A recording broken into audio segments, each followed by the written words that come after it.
दोस्तों, टैगोर एकेडमी के इस यूट्यूब चैनल पे आपका स्वागत है। दोस्तों, आज इस वीडियो में हम लोग डॉक्टर हरि सिंह गौर विश्वविद्यालय जो कि ज़िला सागर मध्य प्रदेश में है, इसमें जो भी अभी यूजी कोर्सेज़ के लिए काउंसलिंग चालू होगी, तो इस बारे में देखेंगे कि क्या इन्होंने यूजी कोर्सेज़ के लिए क्या एडमिशन का प्रोसेस रखा है और किन किन सब्जेक्ट के थ्रू ये अपने यूजी कोर्सेज़ में एडमिशन लेंगे।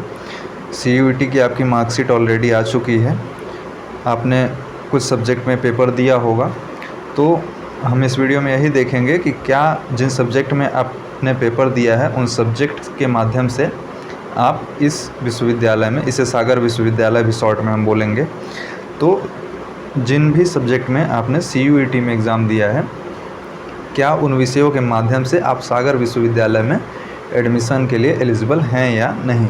और भी कुछ चीज़ें हम बेसिक चीज़ें देखेंगे। सबसे पहली चीज़ तो मैं आपको ये बता दूं कि जो सागर यूनिवर्सिटी की ऑनलाइन काउंसलिंग है वो आपके 26/9 से चालू होगी, यानी कि इसी महीने की 26 तारीख से 26 सितंबर से, ठीक है। तो 26 तारीख से आपकी काउंसलिंग चालू हो जाएगी। आप लोग नियमित रूप से वेबसाइट देखते रहें और अपना ईमेल भी चेक करते रहें जो आपने ईमेल आईडी सीयूईटी में दी थी, ठीक है। तो आइए आगे देखते हैं क्या चीज़ें हैं यहाँ पे।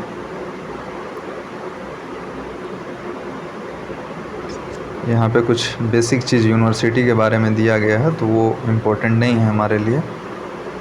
हम सीधे मुद्दे की बात करेंगे कि क्या चीज़ें इन्होंने रखी है। अब जैसे आप यहाँ देखें, बीए कोर्स है, आप सब जानते हैं बैचलर ऑफ आर्ट होता है।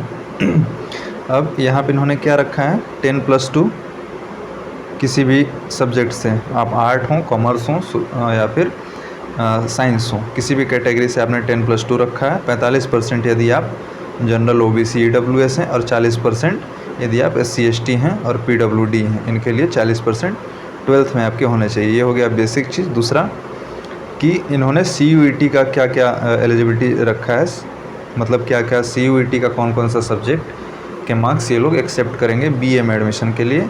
तो any one language from section ए, जिसमें कि हिंदी या इंग्लिश में से कोई एक होना चाहिए, और जनरल टेस्ट। तो अगर आपने हिंदी या इंग्लिश में से कोई एक लैंग्वेज दी थी अपने CUET वाले एग्ज़ाम में और जनरल टेस्ट दिया था, तो आप बिल्कुल BA के लिए एलिजिबल हो जाते हैं। BA में कई सारे सब्जेक्ट होते हैं, history, geography, economics, politics, sociology, psychology, इस टाइप से कई सारे सब्जेक्ट आपके BA कोर्सेज में होते हैं, जिनमें यही सारे सब्जेक्ट आपको ऑनर्स के रूप में पढ़ने होते हैं। अगला हमारा कोर्स है बीकॉम। बीकॉम के लिए क्या एलिजिबिलिटी इन्होंने रखी है, 10+2 इन कॉमर्स में होना चाहिए, ठीक है। मतलब आपका जो 12वीं है वो कॉमर्स में ही होना चाहिए, तभी आप एडमिशन ले पाएंगे। और यहाँ पे इन्होंने क्या रखा है, language from section A and section B में से एक लैंग्वेज होनी चाहिए, हिंदी या इंग्लिश। तो लैंग्वेज में इन्होंने हिंदी या इंग्लिश रख दी है। डोमेन सब्जेक्ट में एक ही डोमेन सब्जेक्ट मांगा है, क्या क्या, या तो अकाउंटेंसी हो या बुक कीपिंग हो या बिजनेस स्टडीज़ हो। तो एक लैंग्वेज हो गई हिंदी या इंग्लिश, और यहाँ पे अकाउंटिंग, बुक कीपिंग और बिजनेस स्टडीज़ में से कोई एक सब्जेक्ट और जनरल टेस्ट, यानी कि 3 पेपर इन्होंने रखा है आपके बीकॉम के लिए। BA BEd अच्छा कोर्स है, इंटीग्रेटेड कोर्स होता है 8 सेमेस्टर का, यानी कि 4 साल का। जैसे कि अगर आप BA करते हैं उसके बाद BEd करते हैं तो 3 और 2 5 साल लगेंगे, लेकिन अगर आप इंटीग्रेटेड BA BEd करते हैं तो 4 साल में ही आपके हो जाएंगे और आपको 2 डिग्री मिलेगी, एक BA की और एक BEd की। एलिजिबिलिटी क्या है, 10+2 इन एनी डिसिप्लिन, वही जो BA वाली थी।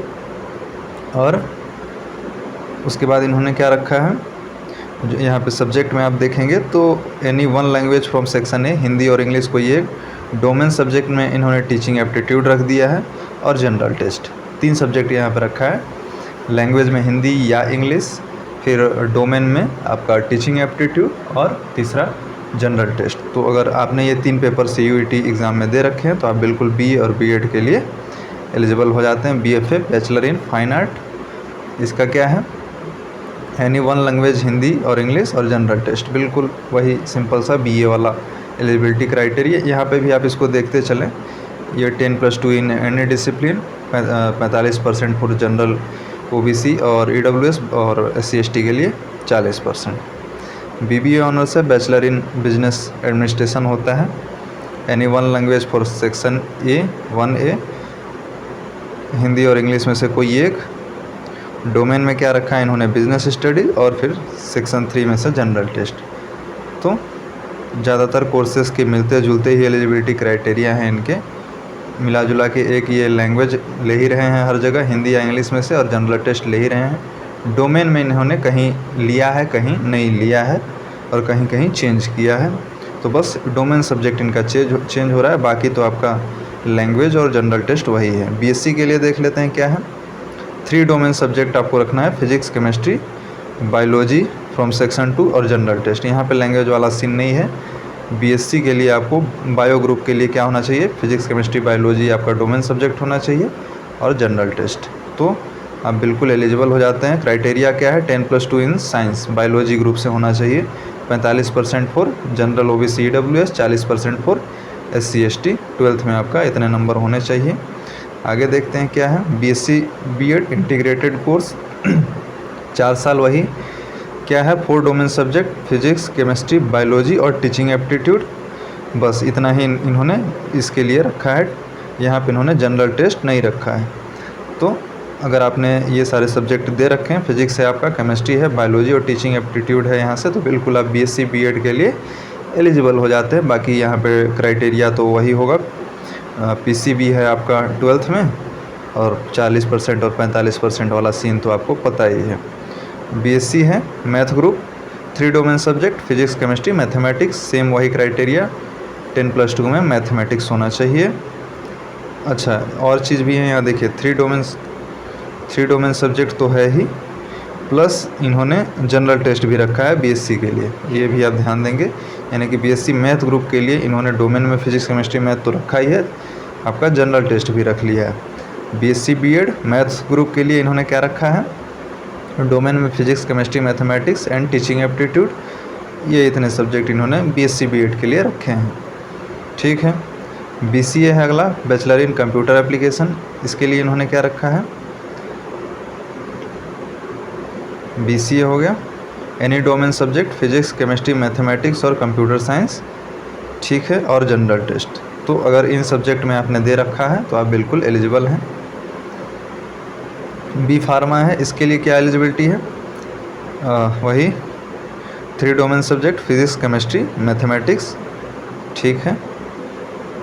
अगला हमारा क्या है, और यहाँ पे जनरल टेस्ट भी रखा है बी फार्मा के लिए, ये भी आप ध्यान देंगे। आगे देख लेते हैं, एज भी यहाँ पे दे दिया है 17 से 22 साल, और SC ST के लिए 27 साल। BLLB ऑनर्स क्या रखा है, एनी 1 लैंग्वेज, हिंदी या इंग्लिश होना चाहिए, डोमेन सब्जेक्ट में लीगल स्टडीज़ होना चाहिए और जनरल टेस्ट होना चाहिए। बिल्कुल आसान सा है, इन्होंने बहुत सिंपल चीज़ों को रखा है, बहुत ज़्यादा कॉम्प्लिकेटेड नहीं किया है। जैसे दिल्ली यूनिवर्सिटी ने चीज़ों को थोड़ा सा कॉम्प्लिकेटेड कर दिया है, तो इन्होंने उस तरीके से कुछ कॉम्प्लिकेटेड नहीं किया है। तो मिला जुला के चीज़ें आपके लिए अच्छी हैं। यहाँ पे सीटें दी गई हैं, किस कोर्स में कितनी सीटें हैं, ये सारी चीज़ें हैं यहाँ पे। आगे देख लेते हैं क्या है, ये तो सीटें ही हैं। ठीक है, बाकी आगे सीट ही हैं, किस कोर्स में कहाँ कितनी सीटें हैं, ये सारी चीज़ें दी गई है। तो 2-3 चीज़ें आप ध्यान रखेंगे। पहला क्या है कि आपकी 26 तारीख से इस यूनिवर्सिटी के लिए आपकी काउंसलिंग चालू हो जाएगी, पहली बात। दूसरी बात कि जो ऑफिशियल वेबसाइट है डॉक्टर हरि सिंह गौर सागर यूनिवर्सिटी की, उसकी लिंक मैं वीडियो के कमेंट सेक्शन में पिन कर दूंगा, तो वहाँ से जाके आप डायरेक्ट उसका अपना जो भी काउंसलिंग का फॉर्म है वो अप्लाई कर सकते हैं। ठीक है। तीसरी चीज़ क्या है कि आप लगातार चीज़ों से अपडेट रहें, सबसे इम्पॉर्टेंट चीज़ है। जिस भी यूनिवर्सिटी में आपने अप्लाई किया था, CUET फॉर्म जब आप भर रहे थे, तो वहाँ पे आपको ऑप्शन आया था कि आप किन किन यूनिवर्सिटीज़ में अप्लाई करने के इच्छुक हैं। तो वहाँ पे आपने 5, 7, 10, 12, 15, 20 या उससे ज़्यादा यूनिवर्सिटी के लिए अप्लाई किया होगा। अब आप उन्हीं यूनिवर्सिटी में एडमिशन लेने के लिए एलिजिबल हैं। मतलब अगर आपने CUET में फॉर्म भरते टाइम किसी ऐसी यूनिवर्सिटी का नहीं भरा था जिसमें अब आप एडमिशन लेना चाहते हैं, अब आपको ये पता चला कि नहीं ये भी एक अच्छी यूनिवर्सिटी है, यहाँ से भी किया जा सकता है, तो वो आप नहीं कर सकते। CUET का फॉर्म भरते टाइम ही आपने जो यूनिवर्सिटी वहाँ पे क्लिक की थी, जिस पे आपने ट्रिक किया होगा फॉर्म भरते टाइम, आप उन्हीं में से कहीं एक में जा सकते हैं। ठीक है। तो ये चीज़ भी आप जानते रहें। चौथी चीज़ कि जो आपने ईमेल आईडी दी थी उसको आप बराबर चेक करते रहें, जो भी अपडेट आ रही हैं। और यूट्यूब पे भी जिस भी यूनिवर्सिटी में आप इंटरेस्टेड हैं एडमिशन के लिए, उसके बारे में चीज़ों के रिसर्च करते रहें और देखते रहें कि कहाँ किस चीज़ का अपडेट आ रहा है। एक और चीज़ मैं आपको यहाँ पे बता देता हूँ जो जनरली लोग नहीं बताते। क्या है कि जैसे देखिए, जो CUET का एग्ज़ाम हुआ है, इसमें जितनी भी सेंट्रल यूनिवर्सिटी हैं करीब 45 की संख्या में, सबसे ज़्यादा डिमांड इन्हीं यूनिवर्सिटी की रहने वाली है। वैसे तो करीब 90 से 100 के बीच में यूनिवर्सिटी हैं, जिसमें कि स्टेट यूनिवर्सिटी हैं, प्राइवेट यूनिवर्सिटी हैं और डीम्ड यूनिवर्सिटी हैं, लेकिन सबसे ज़्यादा डिमांड इन्हीं 45 सेंट्रल यूनिवर्सिटी की रहने वाली है। अब इतनी सारी यूनिवर्सिटी के बारे में अपडेट आपको कहाँ से मिले? आपको कैसे पता चलेगा कि किस यूनिवर्सिटी का फॉर्म आ रहा है, किसका अभी आने वाला है, किसका आ गया है? ये सारी चीज़ें आपको कहाँ से पता चलेंगी? तो सबसे पहली चीज़ कि आपको हर यूनिवर्सिटी के बारे में जानकारी रखने की कोई आवश्यकता नहीं। दूसरी चीज़ कि आपने जिन यूनिवर्सिटी को CUET फॉर्म में अप्लाई किया था, जिन यूनिवर्सिटी को चूज किया था, आपको बस उसी के बारे में जानकारी रखनी है। तीसरी चीज़ कि अब इन यूनिवर्सिटी में भी मान लीजिए किसी ने 40, 45 या 50 यूनिवर्सिटी डाली होंगी, तो अब उनके लिए भी दिक्कत है कि हर यूनिवर्सिटी की वेबसाइट पे जाएं और चेक करें। तो उसके लिए क्या उपाय है? उसके लिए उपाय ये है कि एक वेबसाइट है सरकारी रिज़ल्ट,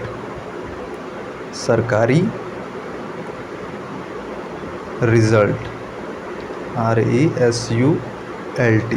सरकारी रिज़ल्ट.com करके एक वेबसाइट है। आप इस पे चले जाएं, वहाँ पे आपको एक एडमिशन का सेक्शन मिलेगा।